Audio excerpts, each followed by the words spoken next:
Hello everyone, आज का जो सेशन है बैंक रिकन्सिलिएशन स्टेटमेंट पार्ट 2 है। पिछले सेशन में मैंने डिस्कशन किया था कि किस तरह से बैंक रिकन्सिलिएशन स्टेटमेंट बनाना है, क्या क्या कारण है कि कैश बुक और पासबुक में डिफरेंसेस आता है, इसके पर्पस क्या हैं, ये सब के बारे में मैंने चर्चा की थी, डिस्कशंस किया था। और इससे पहले सबसे पहले जो स्टूडेंट्स को प्रॉब्लम होती है, जो हम लोग कैश बुक बनाते हैं उसमें जो आपका डेबिट बैलेंस और क्रेडिट बैलेंस का कंसेप्ट अकाउंट्स के बच्चे अच्छे से समझते हैं। Debit balance of cash book का मतलब होता है फेवरेबल बैलेंस, और सिंपल कहा जाए तो रिसिप्ट्स ज़्यादा है, पेमेंट कम है तो फेवरेबल बैलेंस है। अकाउंटिंग लैंग्वेज में इसको डेबिट बैलेंस कहा गया है।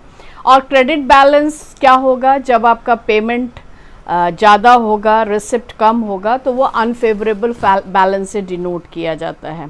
और अगर हम पासबुक की बात करें तो credit balance of passbook shows favourable balance and debit balance of passbook shows unfavourable balance. तो आपके पास जो न्यूमेरिकल्स होंगे बैंक रिकन्सिलिएशन स्टेटमेंट के, तो आपको सबसे पहले क्वेश्चन में देखना होगा कि कौन सा बैलेंस दिया हुआ है। बैलेंस देखकर ही आप समझ जाओगे कि आपको जो न्यूमेरिकल दिया गया है वो डेबिट बैलेंस पे है, फेवरेबल बैलेंस पे दिया गया है या अनफेवरेबल बैलेंस पे दिया गया है। अगर क्वेश्चन कहता है there is a debit balance of cash book, तो आप समझना ये आपका फेवरेबल पे क्वेश्चन किया गया है। और अगर क्वेश्चन में ये लिखा हुआ है डेबिट बैलेंस ऑफ पासबुक, तो आप समझ जाओ कि ये आपका अनफेवरेबल पे क्वेश्चन दिया गया है। तो ये पहले आइडेंटिफाई करना है कि ये क्वेश्चन जो है किस बेस पे है, फेवरेबल पे आपसे क्वेश्चन पूछा जा रहा है या अनफेवरेबल पे आपको क्वेश्चन पूछा जा रहा है, क्योंकि इससे बहुत सारे रूल्स बदल जाते हैं। आपको मैंने पिछले सेशन में बताया कि फेवरेबल बैलेंस का बैंक रिकन्सिलिएशन स्टेटमेंट किस तरह से बनेगा। जिन बच्चों ने इसे नहीं देखा है, मेरा पार्ट 1 बैंक रिकन्सिलिएशन स्टेटमेंट ज़रूर देखें, तभी आप इस टॉपिक को लिंक कर पाएंगे। तो अब मैं बात करूं, आज का जो सेशन है अनफेवरेबल बैलेंस को ही फोकस कर रहा है।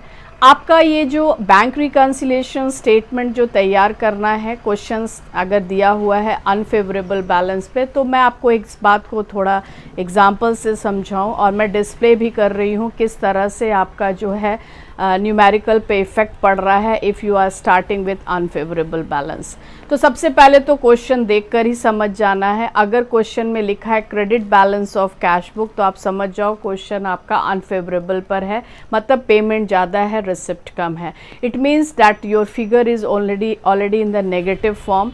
तो आपको याद होगा पिछले सेशन में, और अभी भी मैं ये फॉर्मेट दिखा रही हूँ कि माइनस कॉलम में आप अमाउंट लिखोगे credit balance of cash book, और आपको पता करना है, और अगर लास्ट में जो आपका अनफेवरेबल बैलेंस पासबुक का डिनोट होता है डेबिट बैलेंस ऑफ पासबुक, तो वो आपको फाइंड आउट करना है। तो अब आपको जो मैंने सेशन में जितने भी रीजंस डिस्कस किए थे पिछले सेशन में कि क्या कारण है जिसकी वजह से ये डिफरेंसेस आता है, और मेन कारण टाइम फैक्टर को मैंने बताया था, उसी को अगर हम इस सिचुएशन में एडजस्टमेंट करें तो किस तरह से होगा।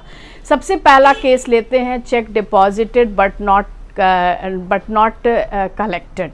पहला केस है। तो आप देखो कि आप जब अपना कैश बुक मेंटेन कर रहे हो तो नेगेटिव बैलेंस आपका ऑलरेडी, आप माइनस में जा रहे हो। जब आप चेक डिपॉजिट करते हो तो आपका वो माइनस फिगर कम होता है, मतलब आपका जो नेगेटिविटी है वो कम होता है। तो आपने क्या किया, आपने अब यहाँ पे जो भी बात करना, ओवरड्राफ्ट पॉइंट ऑफ व्यू से बात करना है, नेगेटिव फिगर में क्या इफेक्ट पड़ रहा है। तो आपका ओडी, वहाँ पे पिछले केस में फेवरेबल बैलेंस पे बात कर रहे थे, बैंक बैलेंस बढ़ रहा था, घट रहा था, या ओडी बढ़ेगा और घटेगा।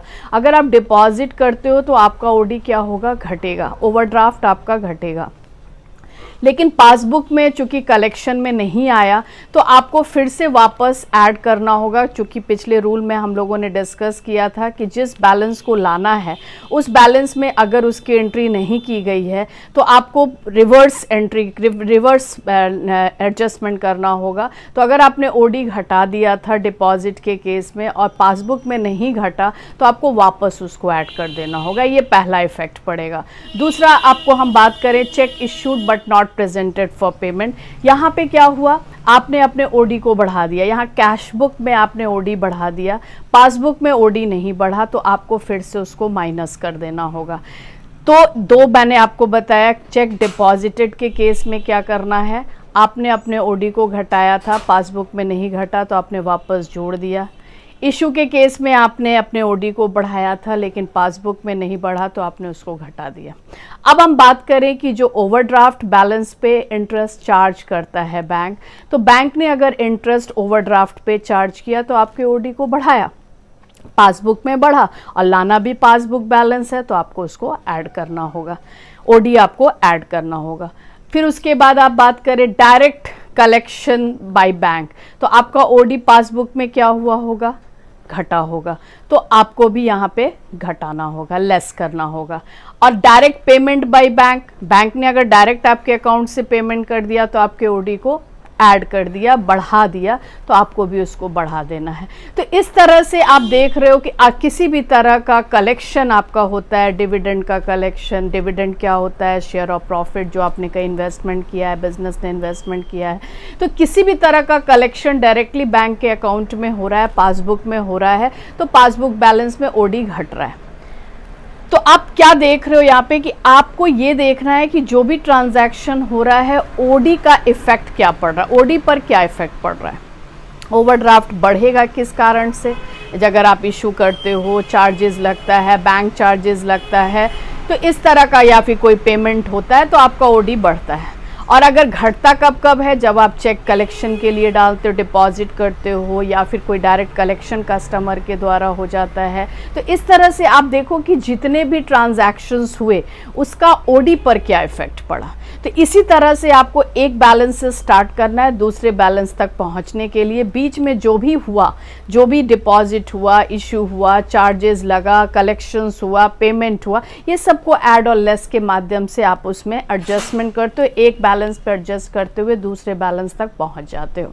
तो आपको ये जो सेम रूल मैंने आपको बताया, यहाँ पे अनफेवरेबल में एक चीज़ ध्यान देना है कि आप ऑलरेडी नेगेटिव फिगर में हो, तो अब थोड़ा सा मैथ्स का कंसेप्ट इसमें डाल दिया जाए। आपने छोटे क्लासेस में पढ़ा होगा, माइनस माइनस प्लस होता है, प्लस माइनस माइनस होता है। तो मैंने जो फॉर्मेट आपको दिखाया था, एक प्लस कॉलम का, माइनस कॉलम का, जो अभी भी डिस्प्ले हो रहा है, माइनस में आपको जो भी ऐड आप लिख रहे हो पर्टिकुलर्स कॉलम में, वो माइनस कॉलम में लिखोगे और बढ़ता जा रहा है, नेगेटिव फिगर और बढ़ता जा रहा है। और जिसको भी आपको लेस आपने लिखा है जो पर्टिकुलर्स कॉलम में, उसको प्लस कॉलम में लिख के लेस करोगे। ये मैथ्स का सिंपल रूल है।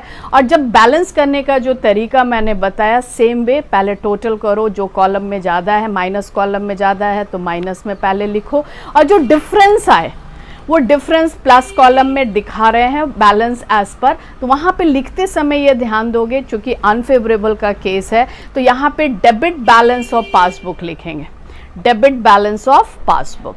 अनफेवरेबल वर्ड नहीं लिखते अकाउंटिंग में, इसको कहते अनफेवरेबल है, लेकिन लिखते समय यह ध्यान दीजिएगा ठीक है, डेबिट बैलेंस ऑफ पासबुक लिखा जाए। और स्टार्ट करते समय आपने लिखा credit balance of cash book. तो ये जो लैंग्वेज है इसको समझना होगा। क्रेडिट बैलेंस और डेबिट बैलेंस से आप आइडेंटिफाई करोगे किसी भी न्यूमेरिकल को कि ये आपका अनफेवरेबल पे आपसे क्वेश्चन किया गया है या फेवरेबल पे क्वेश्चन किया गया है। तो जो भी मैंने आज डिस्कशंस किया इसको आप अच्छे से समझे, जिस रूल्स को मैंने आपको समझाया। और अगर आपको ये सेशन में बातें समझ में आई तो आप इसे लाइक करें, सब्सक्राइब करें और इस बेल आइकन को दबा दें ताकि मैं जितने भी अगले सेशंस आपके लिए तैयार करूं आप तक पहुंच सके। तो इसी के साथ आज का सेशन मैं यही समाप्त करती हूं।